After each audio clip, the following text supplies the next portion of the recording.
Hello friends, कैसे हो आप? आई होप आप अच्छे ही होंगे। आप सभी को धनतेरस की बहुत सारी शुभकामनाएं। आप सभी को पता है कि हम धनतेरस दिन क्यों मनाते हैं, क्यों पूजा अर्चा करते हैं। यहाँ की हिंदू धर्म के अनुसार समुद्र मंथन के दौरान जब अमृत कलश लेकर भगवान धन्वंतरी प्रकट हुए थे, वही दिन धनतेरस को माना जाता है। ऐसे बोला जाता है कि धन्वंतरी जो भगवान के आयुर्वेदिक के जनक और देवताओं के वैद्य माना जाता है। ऐसे बोला जाता है। हमें धनतेरस क्यों मनाना चाहिए, इसका भी कुछ खास रीज़न ही होता है ना दोस्तों।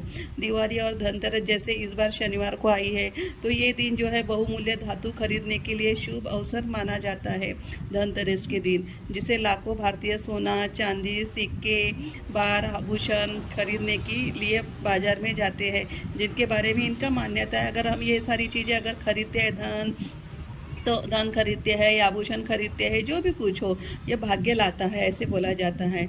और धनतेरस की कहानी तो बहुत सारी ऐसी अलग अलग भी है, लेकिन कहा जाता है कि धन्वंतरी देवताओं की चिकित्सक और चिकित्सा के देवता है धन्वंतरी देवता, इसीलिए चिकित्सक के लिए धनतेरस का एक दिन बहुत ही महत्वपूर्ण कहा जाता है। समुद्र मंथन के समय जब भगवान धन्वंतरी और महालक्ष्मी का जन्म हुआ था, और यही कारण है धनतेरस और भगवान धन्वंतरी और महालक्ष्मी की पूजा की जाती है।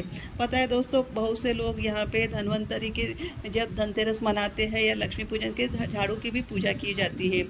इस दिन धनतेरस के दिन झाड़ू की पूजा की जाती है। क्यों किया जाता है, इसका भी एक कारण ही है ना।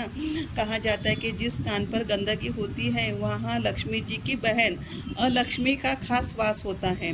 ऐसे में जातक के घर में अगर दरिद्रता और कंगाली आ सकती है, वही झाड़ू से घर अगर साफ करने से घर में देवी लक्ष्मी का आगमन होता है, क्योंकि इस स्थान पर साफ सफाई होती है एवं महालक्ष्मी का वास किया जाता है।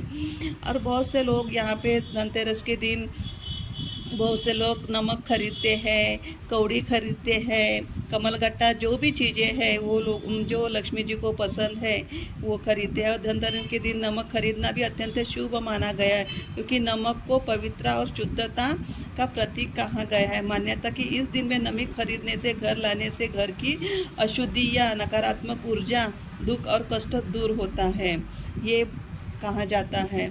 और बहुत से ऐसे चीज़ें हैं जो हम श्रद्धा से अगर कुछ देखो, ये तो मान्यता है कि हम श्रद्धा से देवी को या भगवान को कुछ भी देते हैं तो बेचारे वो तो ग्रहण कर ही लेते हैं।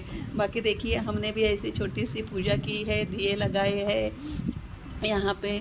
आप सभी को फिर से धनतेरस की बहुत सारी शुभकामनाएं। अगर वीडियो अच्छा लगे तो लाइक कीजिए, शेयर कीजिए एंड सब्सक्राइब कीजिए एंड थैंक्स फॉर वॉचिंग।